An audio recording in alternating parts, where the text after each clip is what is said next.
Hello guys, we will Instagram viral reels react to video. I'm going for the protest today and let's see what's in my bag. Pesa, koda, cap, sunscreen jacket for sure, sunglasses, tanni, pepper spray just in case. It's definitely going to be a peaceful protest. Just in case. Self-protection is not a harm. Bye. Yes. Protest is a party. Sharing Banani video and our genuine protest Kaliakana Ivara Austin to protest in the video. A deem as a Bastanga Nikinund Angana protest they will get ready with me warning type influences and the type influencer Kanikan and Kariambala. Pine this Puligari Mehermatro, Lepine Rana Fatima, they will the Kanye on the Tondan. And me video viral line station, explanation video was on the Tondan. Rana Fatima Paran Rana Fatima Paran Guardian than the Gen Z in a protest in the Yanga protesting in Yana. Ningle 90s in the protest style, way of style, get ready with me. Other government in a key, they put a mock in the Ridi protest and young chain in the Varanda. Okay, some age. Ninga protest, shaking on a Gen Z Pulari Matron Dana. They throw 90s Pulari, Ninga protest, Ninga Austin at Vandino. They throw prime all over the age right or Alka, Ninga protest and Pankadam on the Tunda. Up Ivereke protest participate in the Lapariadri Valley. I carry a Malaton joke in there.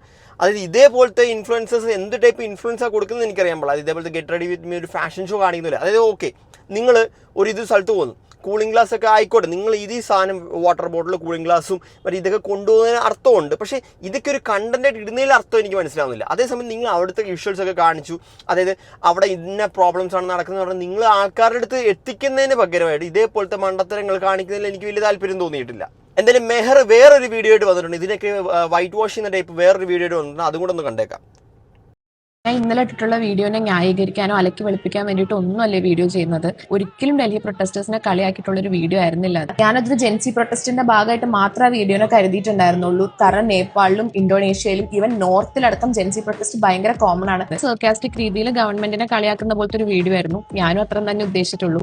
നോർത്തിലെ audience അല്ല നമ്മുടെ കേരളത്തിലെ audience എന്ന് എനിക്കറിയാം. ഇത്രയും sensitive ആയിട്ടുള്ള ഒരു കാര്യത്തിനെ പറ്റി സംസാരിക്കുമ്പോൾ ഒരു 10 വട്ടം ചിന്തിക്കണം. ഞാനത് ചിന്തിച്ചില്ല, എന്റെ ഭാഗത്ത് അത് മിസ്റ്റേക്ക് ആണ്, ഞാനത് അഡ്മിറ്റ് ചെയ്യുന്നു. പിന്നെ ഞാൻ 2-3 ഫീമെയിൽ ക്രിയേറ്റേഴ്സിന്റെ വീഡിയോ കണ്ടു. ഇതുവരെ ഈ സംഭവത്തിനെ പറ്റി ഒരു സ്റ്റോറി പോലും ഒന്നും പ്രതികരിക്കാത്ത ആൾക്കാർ ഇന്നലെ ഞാനും റെനയും വീഡിയോ ഇട്ടപ്പോൾ അതിനെതിരെ സംസാരിച്ചിട്ട് ഞാൻ ഒരിക്കലും അവരുടെ അടുത്ത് ഇവിടെ വരണം, ലൈക് ഡൽഹിയിൽ പോകണം എന്നൊന്നും ഒരിക്കലും ഞാൻ പറയില്ല. നമ്മുടെ എറണാകുളത്ത് തന്നെ മഹാരാജാസ് കോളേജിൽ പ്രൊട്ടസ്റ്റ് നടന്നിട്ടുണ്ടായിരുന്നു, കാലിക്കറ്റ് ബീച്ചിൽ പ്രൊട്ടസ്റ്റ് നടന്നിട്ടുണ്ടായിരുന്നു. നമ്മുടെ സ്വന്തം നാട്ടിൽ ഇവര് ശരിക്കും പറഞ്ഞാൽ ഇവരൊക്കെ പ്രൊട്ടസ്റ്റിൽ പാർട്ടിസിപ്പേറ്റ് ചെയ്തത്, അതായത് ശരിക്കും പറഞ്ഞു കഴിഞ്ഞാൽ അവർ ശരിക്കും പറഞ്ഞു കഴിഞ്ഞാൽ നീറ്റ് എക്സാം ഇതിന്റെ ലീക്കായതിന്റെ ഭാഗമായിട്ടാണ് ഇതേപോലത്തെ പ്രൊട്ടസ്റ്റും കാര്യങ്ങളൊക്കെ വെക്കുന്നത്.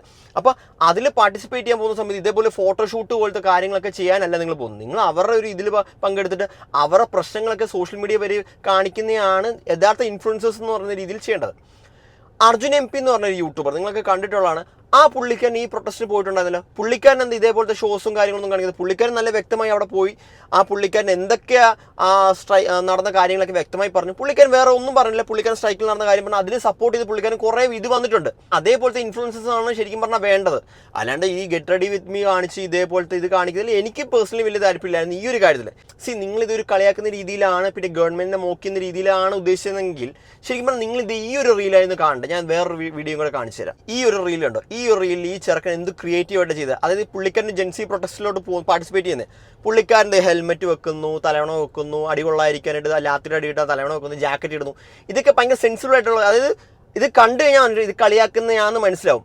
ഇതേ ടൈപ്പ് ആയിട്ടുള്ള കണ്ടന്റ്സ് ആണെങ്കിൽ നമുക്ക് കാണുന്നവർക്ക് റിലേറ്റ് ചെയ്യാൻ പറ്റും. അല്ലാണ്ട് ലിപ്സ്റ്റിക്കും ഇതൊക്കെ ഇട്ടിട്ട് പ്രൊട്ടസ്റ്റിൽ പോകുന്നതിൽ ഒരർത്ഥം എനിക്ക് മനസ്സിലായിട്ടില്ല. ഇതൊക്കെ ഒരു സൈഡിൽ നിൽക്കുന്നു. ഈ പ്രൊട്ടസ്റ്റിൽ പാർട്ടിസിപ്പേറ്റ് ചെയ്യാത്തവർ പോലും ഫുഡും അങ്ങനെ കുറേ കാര്യങ്ങൾ കേരളത്തിൽ നിന്ന് തന്നെ അയക്കുന്നുണ്ട്. പിന്നെ അവിടെയുള്ള ആൾക്കാർ തന്നെ, അതായത് ഈ പാനിപ്പൂരി സെല്ലേഴ്സൊക്കെ ഇവരെ സപ്പോർട്ട് ചെയ്യാനായിട്ട് ഫ്രീ ആയിട്ട് പാനിപ്പൂരി ഇതൊക്കെ കൊടുക്കുന്നു. അങ്ങനെ ഇഷ്ടം പോലെ ആൾക്കാർ ഈ ഒരു പെർട്ടിക്കുലർ ലൊക്കേഷൻ, അൺനോൺ ആൾക്കാരൊക്കെ ലൊക്കേഷനിൽ ഫുഡ് ഡെലിവറി ചെയ്ത് കൊടുക്കുന്നുണ്ട്. കുറേ പേർ പോർട്ടബിൾ ടോയ്ലറ്റ്സ്, 10,000 rupees വരുന്ന പോർട്ടബിൾ ടോയ്ലറ്റ്സ് മേടിച്ചു കൊടുക്കുന്നുണ്ട്. അപ്പോൾ അങ്ങനെ പ്രൊട്ടസ്റ്റിൽ സപ്പോർട്ട് ചെയ്യുന്ന കുറേ ആൾക്കാരുണ്ട്. അപ്പോൾ ഇത് ഭയങ്കര ജെൻസി മാത്രമല്ല, ഇത് എല്ലാവരും കൂടെ ജെൻസി 90s അങ്ങനെ പ്രായമുള്ള എല്ലാവരും ഒത്തുചേർന്നുകൊണ്ടാണ് ഈ പ്രൊട്ടസ്റ്റ് ഇപ്പോൾ ഇത്രയും നിൽക്കുന്നത്. അപ്പോൾ നിങ്ങളുടെ ജെൻസിയുടെ പ്രൊട്ടസ്റ്റാണ് ഓക്കെ സമ്മതിച്ചു. പ്രൊട്ടസ്റ്റിൽ ബാക്കിയുള്ളവരും കൂടെ പാർട്ടിസിപ്പേറ്റ് ചെയ്തുകൊണ്ടാണ് അത് ഇത്രയും ഹെവി ആയിട്ട് നിൽക്കുന്നത്. അപ്പോൾ അങ്ങനെയുള്ളൊരു പ്രൊട്ടസ്റ്റിനെ കളിയാക്കുന്ന പോലെ ഇപ്പം നിങ്ങളുടെ ഒരു ഇതുകൊണ്ട് കളിയാക്കുന്നത്, എനിക്ക് പേഴ്സണലി ഇത് കളിയാക്കുന്ന പോലെയാണ് എനിക്ക് പേഴ്സണലി തോന്നിയത്. ഈ മെഹറിൻ്റെയും റന ഫാത്തിമയുടെ ഒക്കെ വീഡിയോ കണ്ടതിന് ശേഷം ആദില നൂറ, ബിഗ് ബോസ് താരങ്ങളായ ആദില നൂറ ഇത് രംഗത്ത് വന്നിട്ടുണ്ട്. എന്തായാലും ആ വീഡിയോയും കൂടി ഒന്ന് കണ്ടേക്കാം. Hello guys, so I just wanted to say something that's been bothering me. Bothering me എന്ന് പറഞ്ഞാൽ കുറച്ച് ഫ്രസ്ട്രേറ്റഡ് ആയി തോന്നി. Right now our country is dealing with some serious issues അല്ലേ. Students are protesting, families are grieving, പിന്നെ people are demanding for answers. അപ്പോൾ this isn't another trend. It's about real lives അല്ലേ. As a content creators, we have a responsibility അല്ലേ, because people have been messaging me, കുറേ പേര് എന്നോട് content ചെയ്യാൻ പറയുന്നുണ്ട്. That's why it honestly feels uncomfortable to see some videos like what's in my bag before going to protest, get ready with me. Okay, I can understand that content creation is our job, but not every moment has to become content. Guys, a protest is not a backdrop for aesthetic reels or engagement at all. It's truly disturbing actually. If you truly want to support a cause, use a platform to spread awareness, educate people and amplify the voices that need to be heard. Allana just think it's not for making yourself the center of attention. Actually ഞാൻ ആരെയും target ചെയ്തിട്ട് ഒന്നുമല്ല, but it's about being mindful. Okay, some moments demand empathy, humanity more than creativity. അതല്ലേ? So as an influencers, our responsibility is bigger than chasing views എന്ന് എനിക്ക് feel ചെയ്തു. ഇന്നത്തെ നൂറ പറഞ്ഞ കാര്യം ശരിക്കും പറഞ്ഞു കഴിഞ്ഞാൽ വളരെ റിലേറ്റബിൾ ആണ്. അതായത് നിങ്ങൾ ശരിക്കും പറഞ്ഞാൽ ഇൻഫ്ലുവൻസേഴ്സ് എന്ന പേരിൽ, അതായത് ഒരു എസ്തെറ്റിക് ആയിട്ടുള്ള സാധനമല്ല ചെയ്യാനല്ല ഉദ്ദേശിക്കുന്നത്. അതായത് പ്രൊട്ടസ്റ്റിന് പോകുന്ന സമയത്ത് ഇതേപോലത്തെ കാര്യങ്ങൾ ചെയ്യുമ്പോൾ നിങ്ങൾ ഇത്രയും ഒരു ഏകദേശം 4 ലക്ഷം 5 ലക്ഷം ഫോളോവേഴ്സ് ഉള്ള ഒരാൾക്കാർ ചെയ്യേണ്ട കാര്യമല്ല ഇതൊക്കെ. എനിക്ക് പേഴ്സണലി തോന്നിയതാണ്. അത് കുറേ പേർക്ക് അതേപോലെ തോന്നിയോണ്ടാണെന്ന് തോന്നുന്നു പുള്ളിക്കാരി ഇപ്പോൾ നിലവിൽ ഏറി നിൽക്കുന്നത്. ഞാനിപ്പോൾ പറഞ്ഞ കാര്യങ്ങളൊക്കെ കംപ്ലീറ്റ്ലി എൻ്റെ ഒരു അഭിപ്രായമാണ്. അതായത് ഈ ഒരു പ്രൊട്ടസ്റ്റ് കംപ്ലീറ്റ്ലി ജെൻസിയുടെ മാത്രം പ്രൊട്ടസ്റ്റ് അല്ല. ഈ പ്രൊട്ടസ്റ്റിൽ 90s 80s അങ്ങനെ കുറേ ആൾക്കാർ, പ്രായമായ കുറേ ആൾക്കാർ പാർട്ടിസിപ്പേറ്റ് ചെയ്ത് അത് സക്സസ്ഫുൾ ആക്കിയോണ്ടാണ് ഇപ്പോഴും ആ പ്രൊട്ടസ്റ്റ് നല്ല രീതിയിൽ പൊയ്ക്കൊണ്ടിരിക്കുന്നത്. അപ്പോൾ ഇത് ഒരു ജെൻസിയുടെ മാത്രമായിട്ടുള്ള പ്രൊട്ടസ്റ്റ് ആയിട്ട് കൺസിഡർ ചെയ്യാൻ പറ്റത്തില്ല. ഈ ഒരു ടോപ്പിക് ഇങ്ങനെ പൊയ്ക്കൊണ്ടിരിക്കുന്ന സമയത്ത് മറ്റേ സൈഡിൽ നമ്മുടെ രേണുസുധിയുടെ ഒരു കാര്യമാണ് പറയാൻ പോകുന്നത്. അത് വേറൊന്നുമല്ല, നമ്മുടെ രേണുസുധിക്ക് എഗെയിൻസ്റ്റ് ആയിട്ട് ചെയ്തൊരു വീഡിയോ, ഒരു യൂട്യൂബർ ചെയ്തൊരു വീഡിയോ, ആ പുള്ളിക്കാരനെ എഗെയിൻസ്റ്റ് ആയി നമ്മുടെ ഫാദർ നോബൽ ഫിലിപ്പ് ഒരു പരാതി കൊടുക്കുകയും ആ പുള്ളിക്കാരനെ അറസ്റ്റ് ചെയ്യുകയും ചെയ്തിട്ടുണ്ട്. എന്തായാലും ആ വീഡിയോയും കൂടി ഒന്ന് കണ്ടേക്കാം.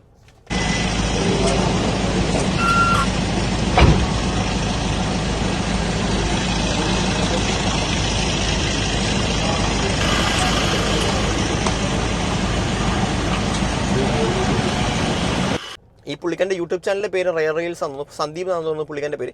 ഈ പുള്ളിക്കാരൻ ശരിക്കും പറഞ്ഞു കഴിഞ്ഞാൽ അച്ഛൻ എഗെയിൻസ്റ്റ് ആയിട്ട് ഒരു വീഡിയോ ചെയ്തിട്ടുണ്ട്. ശരിക്കും പറഞ്ഞാൽ അച്ഛൻ്റെ പേരോ കാര്യങ്ങളൊന്നും മെൻഷൻ ചെയ്തിട്ടില്ല. പക്ഷേ പുള്ളിക്കാരൻ ഒരു കഥ പറയുന്ന പോലത്തെ കുറച്ച് കാര്യങ്ങളൊക്കെ പറഞ്ഞു. അതിനകത്ത് ഇതേപോലത്തെ ആയിരിക്കും കഥ എന്നൊക്കെ പറഞ്ഞ് ഒരു ഊഹാപോഹം വെച്ചൊരു കഥ പറഞ്ഞു. പക്ഷേ എന്തായാലും അത് അച്ഛന് പേഴ്സണലി അത് ഹേർട്ടായി. അച്ഛൻ പരാതി കൊടുത്തു.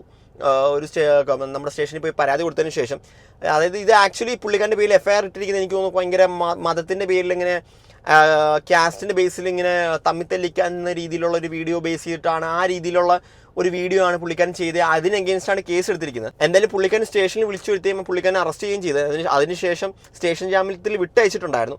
എന്തായാലും ഫാദർ നോബൽ ഫിലിപ്പിൻ്റെ ഒരു റെസ്പോൺസ് കൂടെ നമുക്ക് കേട്ടേക്കാം. നാളെ രാവിലെ ബഹുമാനപ്പെട്ട കോടതിയിൽ ഇവിടുന്ന് ഈ യൂട്യൂബറെ ഹാജരാക്കുമെന്നാണ്. നാളെ രാവിലെ ബഹുമാനപ്പെട്ട കോടതിയിലേക്ക്, Changanassery first class judicial magistrate കോർട്ടിലേക്കാണ് അദ്ദേഹത്തെ ഹാജരാക്കുന്ന സിസ്റ്റർ പറഞ്ഞിരിക്കുന്നത്. ഹാജരാക്കുന്നതനുസരിച്ച് കോടതിയാണ് ബാക്കി തീരുമാനങ്ങൾ എടുക്കേണ്ടത്. ഞാൻ ബഹുമാനപ്പെട്ട കോടതിയിൽ അങ്ങേയറ്റം വിശ്വസിക്കുന്നു. കോടതി വേണ്ട നിയമ നടപടികൾ ചെയ്ത് ജീവിക്കാനുള്ള സഹായം ഞങ്ങൾക്ക് ചെയ്തു തരും. കോടതിയിൽ എനിക്ക് നല്ല വിശ്വാസമുണ്ട്. നിയമത്തിൽ ഞാൻ അങ്ങേയറ്റം വിശ്വസിക്കുന്ന ആളാണ്. തീർച്ചയായിട്ടും ഇത് എന്നെപ്പോലെ ഒറ്റപ്പെട്ട് വേദനയിൽ കഴിയുന്നവരുടെ ജീവിതത്തിൽ ഒരു ഗുണപാഠമായിട്ടിരിക്കട്ടെ. കാരണം സമൂഹത്തിൽ ഏറ്റവും വേദനിക്കുന്നവർ, ഞാനൊക്കെ തന്നെ താമസിക്കുന്ന ആൾക്കാരാണ്. മോനോട് വെച്ച് രേണുസുധിയുടെ കുടുംബം സാമ്പത്തികമായി ഏറ്റവും പുറകിൽ നിൽക്കുന്ന ആ സഹോദരിയുടെ ജീവിതത്തിൽ വീഴ്ച വന്നപ്പോൾ അവരെ ഈ സമയത്ത് പ്രാർത്ഥനയിൽ ചേർത്ത് നിർത്തുന്നത് തെറ്റാണ് ഞാൻ ചെയ്യുന്നത്. അതിനാണ് എന്നെ ഇപ്പം മറുകണ്ഠം ചേർത്ത് പറഞ്ഞ് വേദനിപ്പിച്ചുകൊണ്ടിരിക്കുന്നത്. അതുകൊണ്ട് തീർച്ചയായിട്ടും അവരെപ്പോലുള്ളവരെ, എന്നെപ്പോലുള്ളവരെ നിയന്ത്രിച്ചു കൊണ്ടുപോകേണ്ടത് നിയമങ്ങളാണ്. ആ നിയമത്തിന് മുമ്പിൽ ഞാൻ എൻ്റെ കാര്യങ്ങൾ ഞാൻ പറഞ്ഞു. അത് ബഹുമാനപ്പെട്ട പോലീസ് അധികാരികൾ അതിന് വേണ്ട നടപടിയെടുത്തിൽ ബഹുമാനപ്പെട്ട കേരള പോലീസിനോടും ബഹുമാനപ്പെട്ട കേരള ഗവൺമെന്റിനോടും മുഖ്യമന്ത്രി സാറിനോടും ആഭ്യന്തരമന്ത്രി സാറിനോടും എല്ലാവരോടുമുള്ള പ്രത്യേകമായ നന്ദിയും സ്നേഹവും ഞാൻ ഈ സോഷ്യൽ മീഡിയയിലൂടെ അറിയിക്കുകയാണ്. ഇവിടുത്തെ നിയമപാലകർ എത്ര നല്ലവരാണ്, അവരെ നമ്മൾ സങ്കടം അറിയിച്ചു. എന്തായാലും ഇപ്പോൾ നിലവിൽ പുള്ളിക്കാരനെ സ്റ്റേഷൻ ജാമ്യത്തിൽ വിട്ടയച്ചിരിക്കുകയാണ്. എന്തായാലും രേണുസുധിയുടെ സിസ്റ്ററും ഇതേപോലത്തെ ഒരു വീഡിയോ ആയിട്ട് വന്നിട്ടുണ്ട്. സ്റ്റേഷനിൽ വെച്ച് തന്നെ ഒരു വീഡിയോയിൽ കുറച്ച് കാര്യങ്ങൾ പറയുന്നുണ്ട്. ആ വീഡിയോ കൂടെ കണ്ടേക്കാം. ഹോസ്പിറ്റൽ ബില്ല് കള്ളത്തരമാണ്, ഈ ക്യാൻസർ രോഗം പോലും കള്ളത്തരമാണ്, പൈസ കിട്ടാൻ വേണ്ടിയാണ് ഉള്ള അടവുകളാണ് എന്നൊക്കെയാണ് പറയുന്നത്. ഇതൊക്കെ പറയുന്നവരോട് എന്താണ് പറയാനുള്ളത്? ഈ ചേച്ചി ഇഷ്ടപ്പെടുന്ന കുറേ ആൾക്കാരുണ്ട്, അവരോട് എന്താണ് പറയാനുള്ളത്? ഞങ്ങൾ അതുകൊണ്ടാണ് ആ ബില്ലിന്റെ കാര്യം. കാരണം ഇത് നമുക്ക് നമ്മുടെ സാഹചര്യം വെച്ച് നോക്കുമ്പോൾ നമ്മുടെ കാര്യത്തിൽ എന്ത് ട്രീറ്റ്മെൻറ്റ് എന്തൊക്കെ വന്ന് നമ്മളത് എല്ലാവരെയും ബോധിപ്പിക്കേണ്ട അവസ്ഥയാണ്. കാരണം എന്താണെന്ന് വെച്ചാൽ ഈ ഒരു മെഡിസിൻ്റെ കാര്യവും അതൊക്കെ ഞങ്ങളിപ്പോൾ അനുഭവിക്കുന്നുണ്ട്. ഞങ്ങൾക്ക് അതിൻ്റെ ആ ബുദ്ധിമുട്ടും അവസ്ഥകളും ഒക്കെ ഇത് കള്ളത്തരമാണെന്നും ബില്ലിനകത്ത് കള്ളത്തരം കാണിച്ചു എന്നൊക്കെ പറയാനുള്ളവരോടും എനിക്കതേ പറയാനുള്ളൂ. അവരുടെ വീട്ടിൽ ഇപ്പം ഞങ്ങളത് അനുഭവിക്കുന്നതുകൊണ്ട് അവരുടെ വീട്ടിൽ ഈ ഒരു അവസ്ഥ വരണം. ഈ 2,02,000 അത്രയും സംതിങ് വിലയാകും ഒരു മെഡിസിൻ, ഒരു ഇഞ്ചക്ഷന്. അപ്പോൾ ആ ഒരു ഇഞ്ചക്ഷന് വേണ്ടി നമ്മൾ ഓടുന്ന ഒരു അവസ്ഥ ഉണ്ടാകണം. ആ ഒരു അവസ്ഥ ഉണ്ടായാൽ മാത്രമേ നമ്മൾ എത്ര പറഞ്ഞാലും നമ്മളെ സപ്പോർട്ട് ചെയ്യുന്നവർക്ക് സത്യം അറിയാം. അല്ലാതെ നമ്മളെ രേണുവിനെ ഇതുപോലെ നിരന്തരം ദ്രോഹിച്ചുകൊണ്ടിരിക്കുന്നവരോട് അത് നമ്മുടെ അവസ്ഥ എത്ര പറഞ്ഞാലും അവർക്ക് മനസ്സിലാകത്തില്ല. അവർക്ക് അവരുടെ ജീവിതത്തിൽ ഈ ഒരു അനുഭവം ഉണ്ടാകണം, എന്നാലേ അവർക്ക് അത് മനസ്സിലാവും. ബേസിൽ വീഡിയോ ചെയ്തതിന്റെ ബേസിസിലാണ് പുള്ളിക്കാരനെ അറസ്റ്റ് ചെയ്തത്. അതായത് കുറേ പേര്, അതായത് ഇത് മാത്രമല്ല കുറേ യൂട്യൂബേഴ്സ് ഇതേപോലെ ചെയ്യുന്നുണ്ടായിരുന്നു. അതായത് ബേസിക്കലി രേണുസുധിയുടെ മരുന്നിന് അത്രയും വിലയില്ല, അങ്ങനെ കുറച്ച് കാര്യങ്ങളൊക്കെ പറയുന്നുണ്ടായിരുന്നു. അതായത് 2,00,000 ഇതേപോലെ 2,12,000 2,02,000 രൂപ അത്ര ആ മരുന്നിന് അത്രയും വിലയില്ലെന്ന് പറഞ്ഞ് ഇങ്ങനെ ഇതേപോലെ വന്നിട്ടുണ്ട്. ആ മരുന്ന് 5,000 രൂപയ്ക്ക് ചില ഹോസ്പിറ്റലിലൊക്കെ കിട്ടും എന്ന രീതിയിൽ ചില ഫേക്ക് ആയിട്ടുള്ള കുറച്ച് കാര്യങ്ങളൊക്കെ പറഞ്ഞിട്ടുണ്ടായിരുന്നു. പക്ഷേ ആ മരുന്നിൻ്റെ വില പുള്ളിക്കാരി ഒരു വീഡിയോയിൽ പുള്ളിക്കാരി വ്യക്തമായി ആ മരുന്നിൻ്റെ പേര് ഉൾപ്പെടെ കാണും. അത് നമ്മൾ ജസ്റ്റ് ഗൂഗിൾ അടിച്ച് നോക്കിയാൽ തന്നെ നമുക്ക് മനസ്സിലാവും. ഏകദേശം 2,00,000 രൂപ അടുപ്പിച്ചുണ്ടെന്ന് നമുക്ക് മനസ്സിലാക്കാൻ പറ്റും. അപ്പോൾ അതിനെയൊക്കെ ബേസ് ചെയ്തുകൊണ്ട് ഈ പുള്ളിക്കാരൻ ഒരു വീഡിയോ ചെയ്തു. അതായത് അതിലെന്തൊക്കെ ഒരു പൊരുത്തക്കേടുണ്ട്. പിന്നെ അച്ഛൻ കൊടുത്ത സ്ഥലത്തിനൊക്കെ ബേസ് ചെയ്ത് ചില കുറച്ചൊക്കെ കാര്യങ്ങൾ പുള്ളിക്കാരൻ പേര് എവിടെയും മെൻഷൻ ചെയ്തിട്ടില്ല. പക്ഷെ ചില്ലറ പുള്ളിക്കാരൻ്റെ രീതിയിലുള്ള ഒരു കോൺസെപ്റ്റിൽ ഒരു കഥ അങ്ങോട്ട് പറയും. ആ ഒരു കഥയെ ബേസ് ചെയ്ത് അച്ഛന് കുറേ വീട്ടിൽ നിന്നാണെങ്കിലും കുറേ മെൻ്റൽ പ്രഷർ വരികയും അങ്ങനെ പുള്ളിക്കാരൻ കേസ് രജിസ്റ്റർ ചെയ്ത് അങ്ങനെയാണ് ഈ പുള്ളിക്കാരനെ അറസ്റ്റ് ചെയ്യുന്നത്. എന്തായാലും ഇതൊക്കെ കണ്ടിട്ട് നിങ്ങളുടെ അഭിപ്രായം എന്തെങ്കിലും കമൻറ്റ് ഇതേപോലത്തെ അപ്ഡേറ്റ്സിനാണ് നമ്മുടെ ചാനൽ മറക്കാതെ സബ്സ്ക്രൈബ് ചെയ്യുക.